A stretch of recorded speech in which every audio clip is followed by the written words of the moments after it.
Hello and welcome to overview study for civil service examination YouTube channel. हम लोग इसमें UPPCS के द्वारा जितने भी एग्ज़ाम कंडक्ट किए गए हैं सभी एग्ज़ाम में पूछे गए क्वेश्चन को हम टॉपिक वाइज हल करेंगे और उसको एक्सप्लेन करेंगे। एक्सप्लेन करने में हम मैप का भी यूज करेंगे, क्योंकि इस समय हम देख रहे हैं जो ट्रेंड हो गया है एग्ज़ाम पूछने का, तो मैपिंग की तरफ ज़्यादा हो गया। तो हम मैपिंग और क्रोनोलॉजी दोनों को भी ध्यान में रखते हुए हम इस पीवाईक्यू को डिटेल में एक्सप्लेन करेंगे। और हम ये जानते हैं कि पिछले जितने भी पीवाईक्यू होते हैं उससे 50 से 60% क्वेश्चन हमारे डायरेक्ट इनडायरेक्ट हमारे क्वेश्चन जो पेपर में आते हैं।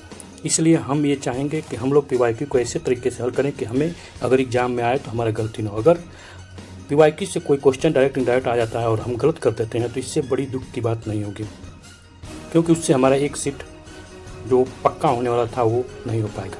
इसलिए चलिए पूरे जोश के साथ हम पीवाईक्यू को हल करते हैं और समझने की कोशिश करते हैं, लंबे टाइम तक अपने दिमाग में इसको मेमोराइज करते हैं। पीवाईक्यू एक ऐसा जरिया है जिसके द्वारा हम अपने पूरे सिलेबस को कम टाइम में रिवाइज कर सकते हैं।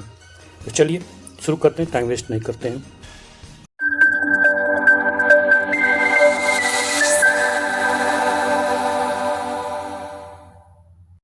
दोस्तों, आज हम लोग 11th लेक्चर करेंगे जिसमें हम बाबर के इन्वेंशन एंड मुगल एम्पायर के जो स्टेबलाइजेशन का से रिलेटेड क्वेश्चन उस पर हम डिस्कशन करेंगे। तो इसमें पहला क्वेश्चन है, इसको थोड़ा जूम कर लेते हैं। पहला क्वेश्चन है मुगल से रिलेटेड नहीं है, लेकिन पेशवा से रिलेटेड दे दिया है। ठीक, first question, consider the reason of following Peshwa and arrange them the chronicle order. तो यहाँ पर क्रोनोलॉजिकल ऑर्डर में अरेंज करने के लिए बोल रहा है, लेकिन ये पेशवा को बोल रहा है। ठीक है ना। पेशवा कौन थे? मराठा से रिलेटेड है। तो ये मराठा बहुत बाद में था, लेकिन इसमें बुक में डाल दिया है पहले ही क्वेश्चन, थोड़े कर लेते हैं। चलिए, इसको देना चाहिए था मराठा के टाइम पर। चलिए, तो इसमें सबसे पहले बालाजी विश्वनाथ, ये तो पहले पेशवा की शुरुआत यहीं से होती है। ठीक, फिर उसके बाद आपका बाजीराव फर्स्ट, यही बाजीराव मस्तानी वाला। फिर नारायण राव और माधव राव, ये दोनों में जब वो पढ़ते हैं स्थिति, इन दोनों में कॉन्फ्लिक्ट भी होता है इनके लिए। ठीक, तो उसके बाद माधव राव है, उसके बाद नारायण राव लास्ट में जाएंगे। तो लास्ट में कौन कौन है इसमें यानी मतलब फर्स्ट इज करेक्ट। ठीक, इसका एक्सप्लेनेशन देखते हैं। तो एक्सप्लेनेशन में दे दिया है करेक्ट क्रोनिकल ऑर्डर दिया है, क्रोनोलॉजिकल ऑर्डर पेशवा का मराठा एम्पायर से रिलेटेड। बालाजी विश्वनाथ 1713 से लेके 1720 तक थे। बाजीराव 1720 से 1740 तक। बाजीराव, ये बाजीराव का पुत्र है, जिसको नाना साहब भी बोला गया है। ये पानीपत के युद्ध में युद्ध के बाद मरते हैं हार्ट अटैक से। 1740 से लेकर 1761 तक। माधवराव 1761 से 1772 तक। नारायण राव 1772 से 1773 तक। रघुनाथ राव 1773 से 1774 तक। माधव राव सेकेंड 1774 से 1795 तक।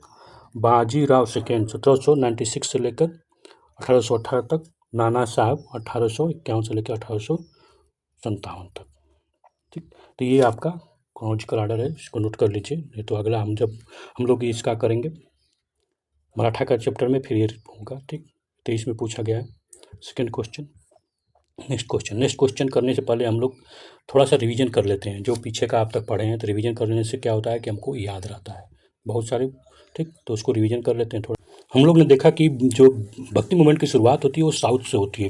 तो यहाँ पर एक इस मैप को थोड़ा सा ध्यान से देखिए, ताकि मैप से क्वेश्चन भी पूछा जा रहा था, हम लोग देखिए पिछले बार। तो इसमें देखिए 7वीं सेंचुरी में नया नार, ठीक ना, इसमें अपार, संबंदर, सुंदरार। ठीक, 7वीं सेंचुरी नया नार, ये किसके थे? तो ये शिव जी के भक्त थे। 8वीं सेंचुरी में अलवर आए। अलवर किसके थे? तो ये नारायण मतलब एक विष्णु जी के भक्त थे।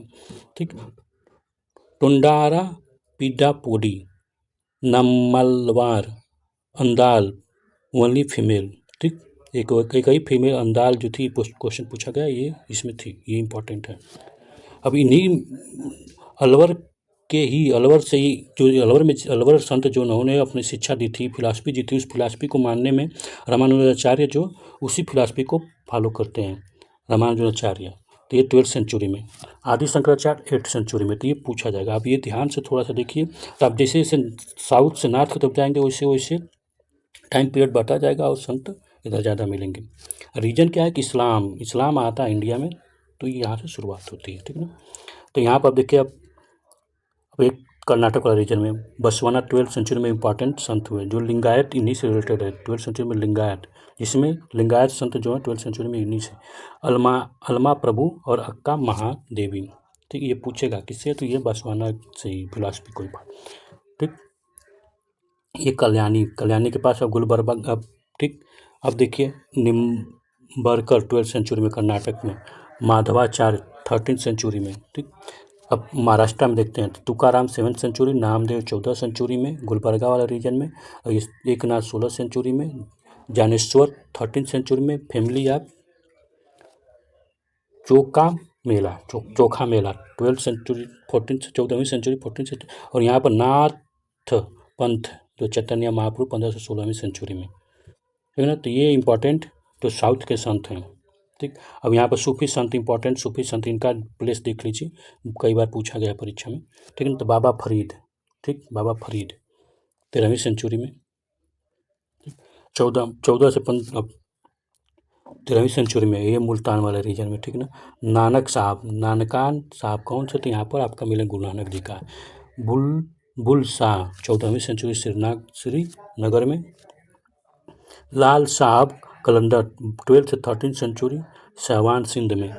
मोहिउद्दीन चिश्ती अजमेर में, देखिए इन पर बहुत क्वेश्चन पूछा गया है। मोहिउद्दीन चिश्ती 12 से 13वीं सेंचुरी में। ठीक, निजामुद्दीन चिश्ती चिरागे दहलवी, निजामुद्दीन चिश्ती, मोहिउद्दीन चिश्ती, दोनों को नाम बहुत इंपॉर्टेंट है।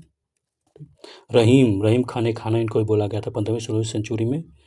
ठीक, दौलताबाद में थे बंदे नवाज 14 से 15 सेंचुरी, ठीक ना। तो ये फिर अब्दुल्ला सतारी 16th सेंचुरी। ठीक, तो ये आपको याद होना चाहिए। ये ज़्यादातर आप देखेंगे तो ये नॉर्थ वेस्ट वाले पार्ट में, मतलब मध्य प्रदेश से ज़्यादातर ये नॉर्थ वेस्ट वाले पार्ट में, इंडिया के नॉर्थ वेस्ट वाले पार्ट में ज़्यादातर आपको सूफी संत मिलेंगे, ठीक ना। तो ये मैप से बहुत इंपॉर्टेंट है, इसको दिमाग में बार बार देखते रहिए। अब तक हम उस जो पढ़े हैं उसको अब देखते हैं। तो इसमें सबसे पहले शुरुआत होती है मिडिवल हिस्ट्री कहा जाए तो गौरी के इन्वेंशन से। और गौरी के इन्वेंशन के बाद क्या होता है कि 1206 में दिल्ली सल्तनत बनती है। दिल्ली सल्तनत में 5 डायनेस्टी, स्लेव डायनेस्टी 1206 से 1290 तक, खिलजी डायनेस्टी 1290 से 1320 तक, तुगलक डायनेस्टी 1320 से 1414 तक, सैयद डायनेस्टी 1414 से 1451 तक, लोधी डायनेस्टी 1451 से 1526 तक। तो ये 5 डायनेस्टी जो है दिल्ली सल्तनत कहलाती है। और इन्हीं के पैरेलल में भक्ति मूवमेंट और सूफी मूवमेंट भी चला है, जो हम अभी कंप्लीट किया गया है। ठीक, अब यहीं अब तुगलक डायनेस्टी अब देखेंगे। ठीक, ये तुगलक के टाइम एमबीटी अब मोहम्मद बिन तुगलक आता है, वहीं 1336 में हम लोग अभी कर चुके हैं। 1336 में विजयनगर एम्पायर की और गुजरात में विजयनगर एम्पायर और दक्कनी सल्तनत की स्थापना होती है एमबीटी के बाद। एमबीटी वहाँ से छोड़ के दौलताबाद से चला आता है दिल्ली, ठीक है ना। अब यहाँ पर और इसी के लास्ट में जरूर आता है फिरोज शाह तुगलक। उसके डेथ के बाद क्या होता है, गुजरात में, मालवा में, बहामी में किंगडम, नया किंगडम बनने लगता। बहामी तो उसी टाइम बना होता है एमबीटी के टाइम, ठीक है ना। तो ये आपका क्रोनोलॉजिकल आर्डर है, इसको आप दिमाग में बार बार देखने से याद हो जाएगा। और सूफी भक्ति मूवमेंट में आप बस आप कंप्लीट किया। अब इसके बाद 1526 से मुगल का शुरुआत होगा, ठीक ना। तो मुगल का देखिए, मुगल का क्या होता है कि 1192 से लेके 1526 तक, 1192 1526 तक यहाँ पर दिल्ली सल्तनत रहते हैं, ठीक। और इसी टाइम आपका भक्ति मूवमेंट भी होता है, ठीक। अब इसके बाद 1526 से लेकर 1707 तक मुगल एम्पायर है। इसके बाद मुगल लेटर मुगल होते हैं 1707 से 1761 तक, ठीक। तब मुगल में जो मुगल एम्पायर की स्थापना करने वाला सबसे बाबर होता है 1526 से 1530 तक, यानी 1526 से 1530 तक। उसके बाद उसका बेटा हुमायूं बनता है। हुमायूं 1530 से लेकर 40 तक रहता है। फिर उसके बाद बीच में सूरी आ जाता है, अफगान रूलर। फिर 40 के बाद वो 10 साल रूल करता है। फिर 1555 में फिर वो आता है, 15 साल रूल करता है। 1540 से 1555 तक रहता है। अफगान रूल, अफगान का रूलर आता है जिसको सूरी डायनेस्टी के नाम से जाना जाता है। अब हुमायूं वापस आता है 1555 में और फिर उस सूर को हराता है। ठीक, अकबर बनता है 1556 से 1605 तक रहता है। फिर उसके बाद उसका बेटा जहांगीर बनता है 1605 से 1628 तक। फिर शाहजहाँ 1628 से 1658 तक 58 तक। औरंगजेब 1558 से 1707 तक। तो इसमें अगर देखा जाए तो सबसे इम्पोर्टेंट दो ही राजा हैं कहा जाए तो, अकबर और औरंगजेब।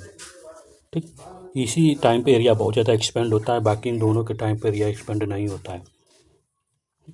और शाहजहाँ के टाइम, जो शाहजहाँ का टाइम पीरियड है, इसी के टाइम पीरियड मराठा भी राइज करते हैं। ठीक, तो ये पैरेलल चलता है। ठीक है ना, शाहजहाँ के टाइम में मराठा राइज करते हैं और मराठा में शिवाजी का राइज होता है। औरंगजेब से शिवाजी का बहुत भिड़ंत भी होता है। ठीक है ना, और इसी के आगे चल के क्या होता है, पेशवाई शुरुआत हो जाती है। अब 1707 में जब मुगल एम्पायर डिक्लाइन कर जाता है, लेटर मुगल आते हैं, तो यहाँ पर मराठा का राइज हो जाता है। ठीक है ना, तो यहाँ पर दो फेस में मराठा राइज करते हैं। एक तो 1628 से लेके 1558 तक, 1658 तक, फिर उसके बाद 1707 से 1761 तक इनका पीरियड रहता है। तो अगर हम देखेंगे 1707 से लेके 1761 तक के बीच में, तो इसमें क्या होता है कि तीन इसमें पॉलिटिकल अनस्टेबिलिटी आ जाती है। तो यहाँ पर देखते हैं एक टाइप लेटर मुगल रहते हैं, एक और यूरोप जो सुप्रीमेसी के लड़ते रहते हैं। यूरोपियन में कौन कौन सुप्रीमेसी के लड़ते हैं, तो ईस्ट इंडिया कंपनी, फिर उसके बाद फ्रेंच। ठीक, इन दोनों में तो ज़्यादातर इसी में दोनों में सुप्रीमेसी की लड़ाई होती है। बाकी तो होती है सब में, लेकिन लास्ट में यही दोनों बचते हैं, इनमें भयंकर सुप्रीमेसी की लड़ाई चलती है। ठीक ना, तो यहाँ पर ये हमको जब हम पढ़ेंगे मॉडर्न हिस्ट्री तो उसमें क्लियरिटी आएगी। 1707 तक हमारा यहाँ पर मिडिल हिस्ट्री खत्म हो जाती है, यहाँ से शुरुआत होती है मॉडर्न हिस्ट्री की। ठीक ना, तो अब हम शुरू करते हैं अपना क्वेश्चन हल करना। इतना तो हो गया, अब इसको हम बार बार करते रहेंगे ताकि हमको अपने जब एग्जाम में जब तक हमारा चैप्टर खत्म होगा तब तक ये इनका क्रम याद हो जाए। ठीक है ना, next question, during his annexation of the Afghanistan who invite Babur to invade India. तो बाबर जो है अफगानिस्तान को जब एनेक्स किया, ठीक, उस समय इंडिया में इनवाइट करने के लिए कौन बुलाया, कौन इनवाइट किया कि भैया तुम आओ इंडिया। तो बाबर ये पहली बार नहीं, बाबर जब भी इंडिया में कुछ होता था तो वहाँ के लोग, इंडिया के जो मुस्लिम जो सुल्तान थे या उनके वफादार थे, वो लोग बाबर को बुलाते थे अपने हेल्प के लिए। बाबर आता था, उनको हेल्प करके चला जाता था। लेकिन बाबर बार बार आता था, लेकिन वो जब लास्ट में क्या हुआ कि बाबर को लगा कि भैया साले कितने मूर्ख हैं ये हेल्प करने। अब सोचिए कि बार बार आए हेल्प करेगा तो सोचा क्यों ना कब्जा कर लें, तो वो वहीं से शुरू होता है अब यहाँ पर मुगल रूलों की। तो बाबर को जब दौलत खान ये लोधी डायनेस्टी का, ठीक, लोधी डायनेस्टी का गवर्नर रहता है। ये अपने सोचिए अपने ही परिवार के विरुद्ध में, अपने ही सुल्तान के विरुद्ध में बुला जाता है बाबर को युद्ध लड़ने के लिए। ठीक, और बाबर आता है, उसको पानीपत के युद्ध में हराता है और अपने दिल्ली में बैठ जाता है। दौलत खां सोचते हैं कि हमको दे के चला जाएगा, लेकिन नहीं जाता है, कहता है कि तुमको क्यों दें। ठीक, और फिर दौलत खान को भी पीटता है बल भर, ऐसा नहीं है कि छोड़ देता है। ठीक, दौलत खां होगा जो पहली बार बाबर को इंडिया में इनवाइट किया था। वो टाइम था बाबर ने अफगानिस्तान को अपने अंदर अनेक्स किया था। ठीक, तो बाबर इनवाइट एक्सप्लेनेशन देख लेते हैं, बहुत सारी हमारी क्लियरिटी आ जाएगी। तो बाबर वा इनवाइट टू इंडिया बाय दौलत Khan Lodhi who was the governor of Lahore. Lahore का गवर्नर था उस समय। सुल्तान कौन था, तो इब्राहिम लोधी। तो Ibrahim Lodhi last ruler of Lodhi dynasty, और 1520 से लेकर 1524 तक था, क्योंकि 1525 में तो युद्ध। Daulat Khan was try to the strength his position in central Punjab this wreck Ibrahim Lodi in order of the teach him the lesson. Ibrahim Lodi try to capture the Punjab alarm at the safety. Daulat Khan Lodi sent son Dilawar Khan to Kabul to invite the Babur to Ibrahim Lodi. समझ रहे हैं, तब दिलावर खां को, दौलत खान लोधी जो है अपने बेटे को दिलावर खां को भेजता है कि जाओ बाबर को लेके आओ, और इब्राहिम लोधी को हरा देते हैं। हराने के बाद हम कैप्चर कर लेंगे। Accept this invite through Babur reach Lahore in 1524 and meet the force of Ibrahim Lodhi under the Bairam Khan. Bairam Khan, यही बैरम खान है, सोचिए। Bairam Khan, Bairam force was defeat and Babur capture the Lahore, Dipalpur and Jalandhar. तो दीपालपुर और जालंधर को कैप्चर कर लेता है कौन? बाबर। ठीक। Next question, first battle of Panipat fought between, किसके बीच में हुआ था? तो बाबर और इब्राहिम लोदी। इब्राहिम लोदी के बीच में हुआ था पहला। कब हुआ था? तो 1526 में। ठीक है ना। और इसको दौलत खान लोदी ने इसको बुलाया था। दौलत खान लोदी कौन था? तो इब्राहिम लोदी का तरह से अंकल था, गवर्नर भी था कहाँ का? लाहौर का। ठीक। फर्स्ट बैटल यहाँ पे एक्सप्लेनेशन देख लेते हैं। First battle of Panipat fought between the Babur and Ibrahim Lodi 21 April 1526 में, नॉर्थ इंडिया। 21 अप्रैल कहीं कहीं ये इंपॉर्टेंट, जब आप लोअर का आर का एग्जाम देंगे तो उसमें टाइम पूछ लेता है, डेट पूछ लेता है। तो 21 अप्रैल याद कर लीजिए। ठीक। और ये बैटल में, पानीपत का फर्स्ट बैटल में क्या होता है? गन पाउडर फायर यूज पहली बार यूज किया गया था, और आर्टरी का यूज किया गया था। आर्टरली जो मशीन होती है इससे, और यहाँ से क्या होता है कि यहाँ से इसमें पाउडर भरा जाता है, यहाँ से निकलता है गोला। ठीक। तो पहली बार यूज किया गया था पानीपत का फर्स्ट, ये भी पूछता है। ठीक है ना, याद कर लीजिए। Which year the Babur defeat Ibrahim Lodi, बार बार पूछेगा। 1526। ठीक। Babur was the ruler of Fergana, Babur कहाँ का था? फरगना का था। हुई invade India 1526 AD, defeat Ibrahim Lodi in first battle of Panipat. कब हुआ था पानीपत का पहली लड़ाई? तो बार बार याद कीजिए, 13 अप्रैल। ठीक है ना, 13 April. Stabilize the Mughal rule, यहाँ पर territorial under the rule include Kabul, Punjab region and region under modern Uttar Pradesh तक आ गया था। ठीक। Which of the following pair is not correctly match, तो इसमें कौन सा नॉट करेक्टली मैच है? तो पानीपत 1526 13 अप्रैल को हुआ था, याद कर लीजिए। ठीक। खानवा का युद्ध, खानवा का युद्ध 1527 करेक्ट है। तो यहाँ पर घाघरा और चंदेरी, ठीक है ना। तो ये चंदेरी नहीं, ये 28 में हुआ था। कब हुआ था? 28 में। बैटल ऑफ घाघरा 29 में। ठीक ना, तो ये इनकरेक्ट है। चंदेरी का 28 में हुआ था। मेदेनी राय से, किससे हुआ था? तो मेदेनी राय से हुआ था। इस battle Mughal empire defeat the joint family. Medini Rai के अंदर क्या हुआ था कि पूरी राजपूत जो थी, राजपूत आर्मी थी, ज्वाइंट आर्मी थी, उसको पूरे को हराया। ठीक, तो चंदेरी में। अब इसका एक ट्रिक है याद करने का, कि मैं आपको बता दे रहा हूँ, इस ट्रिक को याद कर लीजिए। क्या है? तो पान खा चल घर। ठीक, अब इसको याद करें, पान खा चल घर, तो आपको मिल जाएगा। तो पान खा पानीपत 26 में, ठीक 26, खा से खानवा 27 में, चल चंदेली 28 में, ठीक, और घर से घाघरा 29 में। ठीक ना, तो आपको याद होगा। फिर पूछ रहा है, विच of the following war artery war use by one side. तो पानीपत का पहला फर्स्ट बैटल ऑफ पानीपत, जहाँ पर आर्टरी का पहली बार गन पाउडर का यूज किया गया था, जिसको तोप बोलते, तोप का यूज किया गया था। ठीक है ना।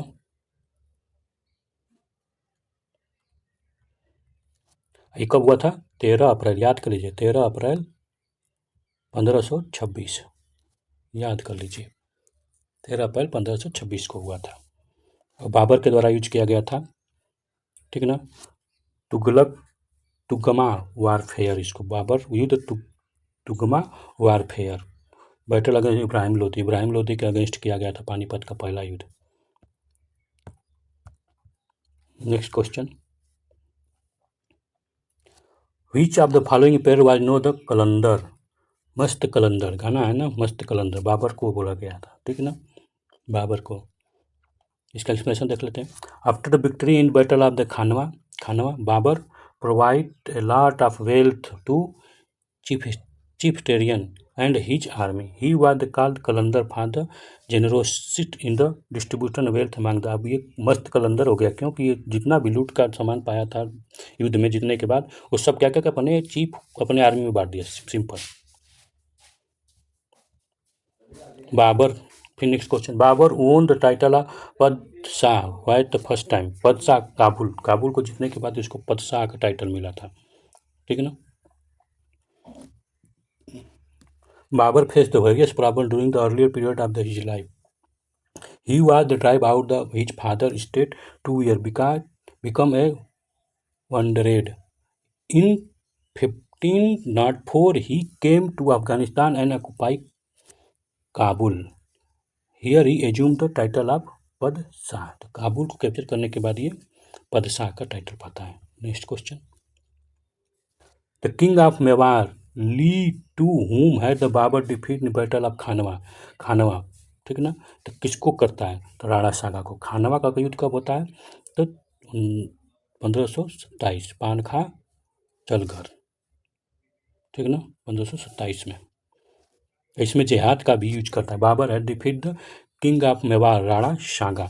Battle of Khanwa fought in 1527 AD. 1527 में बाबर डिक्लेयर जिहाद. जिहाद के नाम पर वो युद्ध लड़ जाता है और जीत जाता है, ठीक ना. In battle assumed title of Ghazi. Ghazi का टाइटल पाता है. तो ये कई बार आपसे पूछेगा गाजी का टाइटल किस में पाता है. तो आपको मालूम चाहिए राणा सांगा के बाद पाता है खानवा के युद्ध में, ठीक ना. और पदशाह, पदशाह पूछा, पदशाह किस में पाया है? तो काबुल में, काबुल का ऑक्युपाई करने के बाद. Next question. During the which one of the following war Babur है डिक्लेयर द जिहाद. जिहाद कब डिक्लेयर किया था? तो खानवा के युद्ध में. खानवा का युद्ध किसके साथ हुआ था? तो राणा सागा के साथ. किसके साथ? राणा सागा. राणा सागा के साथ हुआ था. कब हुआ था? तो 1527 AD, ठीक. और इसमें जिहाद का किया था. और जिहाद करने में गाजी का भी टाइटल मिला था, ठीक ना. पानीपत का युद्ध किसके साथ हुआ था? पानीपत का युद्ध इब्राहिम लोधी के साथ हुआ था. इब्राहिम लोधी कब हुआ था? 13 अप्रैल 1526 पानखा चलघर. चंदेरी का युद्ध, चंदेरी का युद्ध मनेरी, चंदेरी मदीनी के साथ हुआ था. कौन? मदीनी राय, मदीनी राय के साथ हुआ था, ठीक ना. सीएम याद कर सकते हैं, सीएम से जुड़ा है, सी और एम से, ठीक ना. Next question. In which of the following battle Rana saga फाट अगेंस्ट द बाबर. बाबर के साथ खानवा में, ठीक. बैटल के साथ पानखा चलघर, ठीक. याद रहे पानखा चलघर, पानखा चलघर, ठीक ना. याद रहे पानखा चलघर. Which of the following had defeat the Babur in the battle of Sarepul. Sarepul में कौन बाबर को डिफीट किया था? कौन किया था? ठीक. सयाबिनी खान. सयाबिनी खान जो है सरहपुल में बाबर को डिफीट किया था. इसका एक्सप्लेनेशन देख लेते हैं. It was the Shaybani Khan who defeated Babur in the battle of Sarepul. तो बैटल ऑफ सरहपुल अप्रैल मई में हुआ था 1501 में. It was earlier defeat suffer by the Babur after the he had capture the city of Samarkand for the second time. After the month of defeat Babur was the besieging Samarkand and eventually forced to surrender. Brief become the powerless of 100, ठीक है. बहुत कमज़ोर हो गया था हारने के बाद. Gulbadan Begum was daughter of.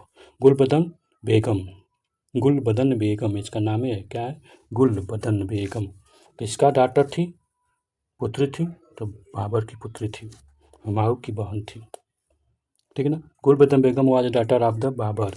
He wrote the biography of her of brother Humayun requested of Akbar. She wrote the Humayun Nama in Persian language. Humayun नामा का खुद ये लिखी थी. कौन? गुलबदन बेगम बाको. और बाबर का जो बाबर खुद अपना लिखा था ऑटोग्राफी, पढ़ा लिखा था बाबर. बाबरनामा लिखा था, ठीक ना. कसमें? तो पर्सिया में. Next question. Which of the following statement is not true in the reference to not initiate the administrative reform by the Babur India. कौन सा ऐसा इसमें से इन्फॉर्मेट जो एडमिनिस्ट्रेटिव से रिलेटेड रिफॉर्म है जो बाबर के द्वारा नहीं किया गया था? The failure of administrative reform in the Kabul. His term of the 4 years was quite less for the reform. He wished to appoint Afghan as the military command.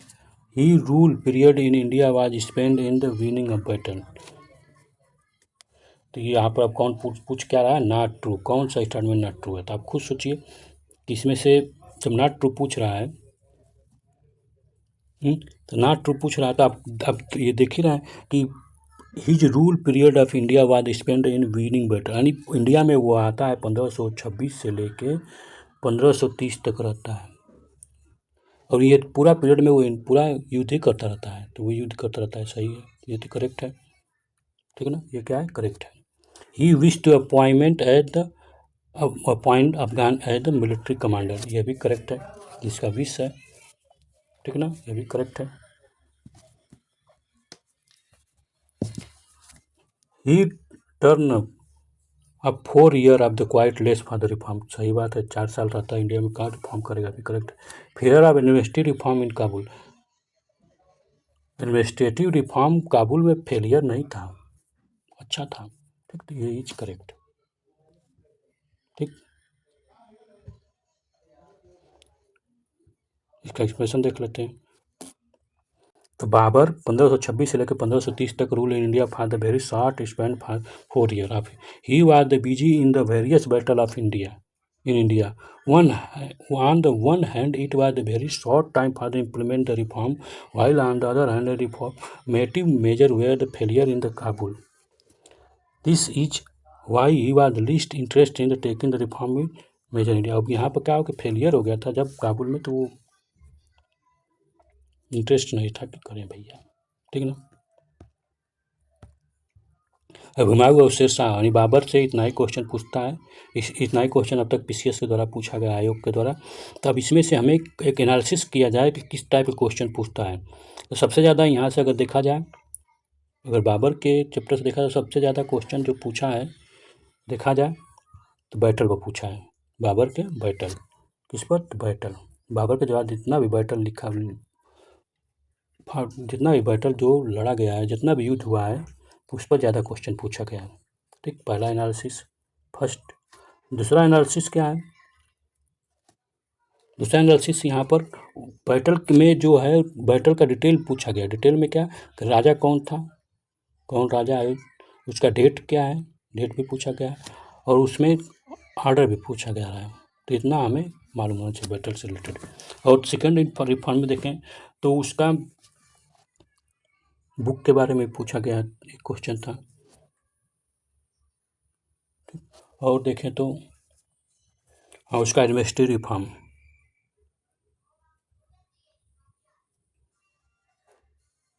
Reform, ठीक। और बैटल में यह भी देखा गया है कि टूल का क्या, टूल यूज किया गया, टेक्निक, ठीक है ना। तो इसी टाइप ज़्यादातर बैटल से क्वेश्चन है, ठीक। तो आपको इसी वे में जब भी पढ़ाई कीजिएगा तो बैटल पर, बुक पर, यूनिवर्सिटी रिफॉर्म पर थोड़ा सा ध्यान दीजिएगा, ठीक है ना।